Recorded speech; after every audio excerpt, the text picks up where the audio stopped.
केवल राम जी महाराज बहुत ही गरीब परिवार से थे, पर संत से भी थे। उनके यहाँ संत मंडली आई, पवाने के लिए कुछ स्वाभाविक था ही नहीं। कई लोगों के पास गए कि हमें उधार दे दीजिए, हमारे यहाँ बहुत सगे रिश्तेदार आए हैं, हम आपको जल्दी ही मेहनत करके निपटा देंगे जो उधार लिया। पर किसी ने उधार उनको नहीं दिया। एक जो सेठ धनी था, उसने देखा कि बहुत आवश्यक इनको है और ये हमारा काम कर सकते हैं, तो उन्होंने कहा हमें एक कुआं खोद करके दे दो, उससे हम जल की व्यवस्था अपने सिंचाई आदि के लिए करेंगे, जितना आप कहोगे भोजन हम दे देंगे। वो कहा ठीक है जी, आप हमारे आए हुए भगवत प्रेमी महात्माओं के स्वागत के लिए व्यवस्था कर दो, जो आप सेवा कहोगे हम कहें। हाँ, बस हमें कुआं खोद के दे दो। खूब घी बूरा आटा सब लेके गए, अच्छे से पकवान बनाए, भगवान का भोग लगाया, संतों को पवाया। एक दो दिन संत मंडली विराजमान रही, फिर वो पधारे, पत्नी सहित ये दोनों महापुरुष सेठ के पास गए। आज्ञा करो, क्या यहाँ कुआं खोदना है? जगह बता दी। कुआं खोदना, एक फावड़ा मारते राम, पत्नी तसला उठाती रज का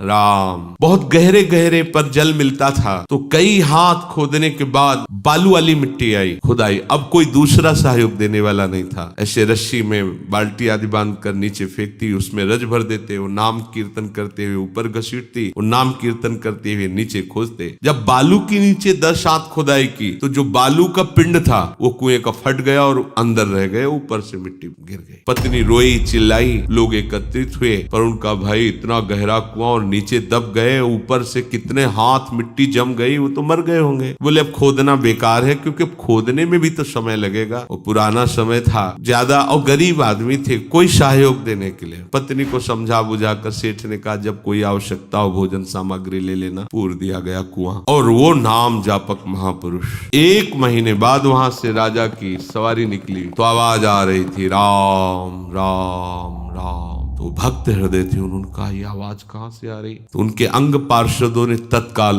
खोज की आवाज की, तो बोले महाराज ये आवाज यहाँ से आ रही। तुरंत उस नगर के लोगों को बुलाया गया। हाँ, बोले यही कुआं था, इसी कुआं में तो दब गए हैं केवल राम जी। पूरी घटना बताई, तो उन्होंने तत्काल आदेश किया राज सैनिकों को तत्काल मिट्टी हटाई जाए। 1 महीने बाद मिट्टी हटाई गई। जैसे जैसे वो मिट्टी वो तो राजा है, उनके लिए कोई बड़ी बात थोड़ी। हजारों आदमी लग गए आज्ञा पर। जब वो बालू की मिट्टी हटी है, तो जहां केवल राम जी बैठे थे वहां गुफा बनी हुई थी, एक भी बालू का कण भी झड़ के नीचे नहीं गिरा हुआ था। और जब खोले गए तो देखा समीप निर्मल जल का घड़ा और सुंदर भोग प्रसाद ताजा उनके पास, और आराम से नाम कीर्तन कर रहे थे। पर ऐसे होने की जगह नहीं थी। 1 महीना हो गए थे, झुके झुके टेढ़ी हो गई थी थोड़ी मेरुदंड। उनको निकाला गया। राजा आश्चर्यचकित होकर उनके चरणों में गिर गया। ये कैसे हुआ? बोले मुझे कोई कष्ट नहीं था, प्रतिपल मेरे भगवान वहां दुलार कर रहे थे, और भूख मिटाने के लिए सुंदर भगवत प्रसाद मिलता।